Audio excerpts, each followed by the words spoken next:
dreaming that I would, and we're the first people to put money down on a house on this estate.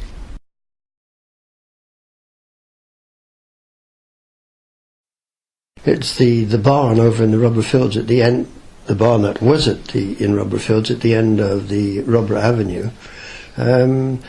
It was used as a hay store mostly. Occasionally the farmer did put cows in, but it was a good place if you were playing in the rubber fields, just to nip in and see. You know what it was like. It was a dare more than anything, because you were always worried about going into other people's property.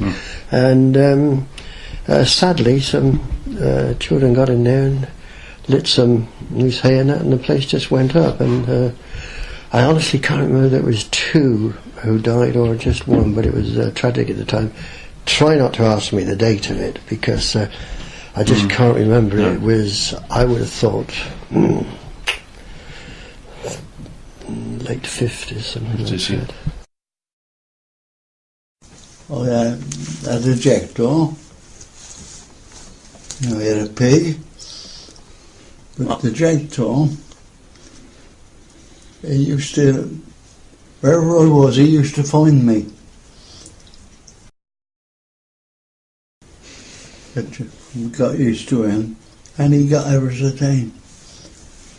And the jackdaw, when we used to go to school, get lined up to march in, this jackdaw could come swooping out the sky and lodge on my shoulder. Everybody was amused except the schoolmaster. He didn't like it at all. And he just shoot this jackdaw out because he used to come in the porch with us. You know, he'd follow me wherever to go. Come in the porch and the school and all. And anyhow, schoolmaster did chase him out. And then the jackdaw would know where I was, and he would come tapping on the window. He would come banging on the window, and he knew where I was, love.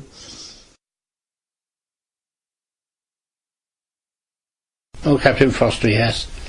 I didn't know whether it was, if you'd done something wrong, you got a thwack side the head. Right. But if you'd done something well, he kept tapping you on the head. Right. Good work, and you were slowly going down into your shoes. All right. So I think it was always safer to do something wrong than you didn't get punished.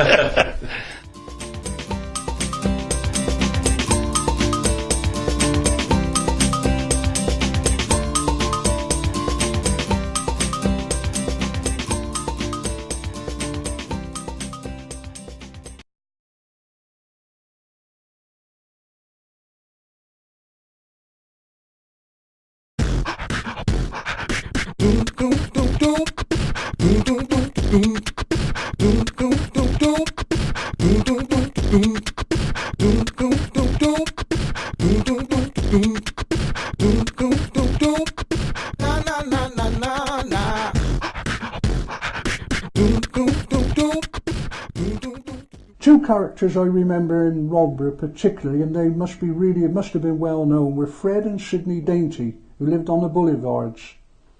Rumour had it they were the sons of cousins, and Fred, sadly, had what I would imagine was cerebral palsy. His body was considerably twisted, his hands didn't open properly, and he spoke in a very muffled, distorted way. A lovely, hard-working man, and so was his brother. Now, his brother was Sidney, tiny little man who reminded me of a robin or a little bird. Short, quick movements, and totally deaf and dumb was Sidney. And they worked like fury. They delivered coal to us all, using a horse and cart. No living off the state for them. Amazing couple. They kept their horse in a field at the back of Jeffress's coal office, as it was, in Dubridge Hill. As children years ago, we grew up very close to nature. Very close to nature. You know, we played all the time outdoors, and particularly in the spring we were always going round the hedgerows and the lanes looking for signs of spring. We were looking for celandines, for pussy willow, for sticky buds and catkins and the first violets, the first primroses, and all that sort of thing was very important then. We spent a lot of our time in that way. Opposite James's farm, Mr. Walter's cowshed went along the left-hand side of the road as you come from Walkley Hill, the right-hand side of the road, sorry, as you come from Walkley Hill. And it was a long red brick building, and the cows were down below the road level. And this red wall had large pipes in it, which let the air and the fumes out from the cowshed. Well, as children, they were just about our height. So we used to jump up and shout a moo down through these holes, and the farmer would come running out and say we were frightening his cows. And we got to know Mr. Walters very well. In fact, I spent a lot of time down on the two farms as a child.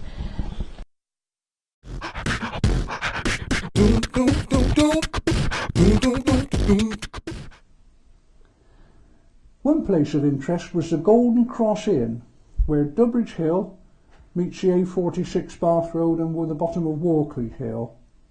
The pub was kept by a remarkable lady called Granny Bateman. Living with her was her son-in-law, who worked in the offices at Daniel's Ironworks, and his two children. Apparently their mother, Granny Bateman's daughter Alice, had died in childbirth, giving birth to two twin boys. And Granny Bateman carefully brought up those two boys and ran a pub. An amazing character. Many years later, I tracked down one of the sons, who died quite recently and tragically in a motor accident in London. And he had retired from a life at the sea and was then the repairer of clocks for Buckingham Palace, most of the royal households in London, and the House of Lords. When the crossroads were extended, the local people asked that the name should stay as the Golden Cross after the pub was demolished. That's right. My godmother, the late Alice Russell, née Bateman, was the daughter of the licensee Mrs. Bateman. In Fromall Park, in the early days, Stroud Show was held at Fromall Park, as was the Keynes Cross and Ebley Show, a very big show for a few years, and also Rodborough Fete. Billy Smart's circus was among the circuses it became. The elephants were walked up Durbridge Hill from Durbridge Station and up the Bath Road from the old LMS station. The travelling fairs and every year were a big attraction, some sending tickets to Rodborough School for free rides for the children. Also there was gymkhanas and motorcycle football on summer evenings.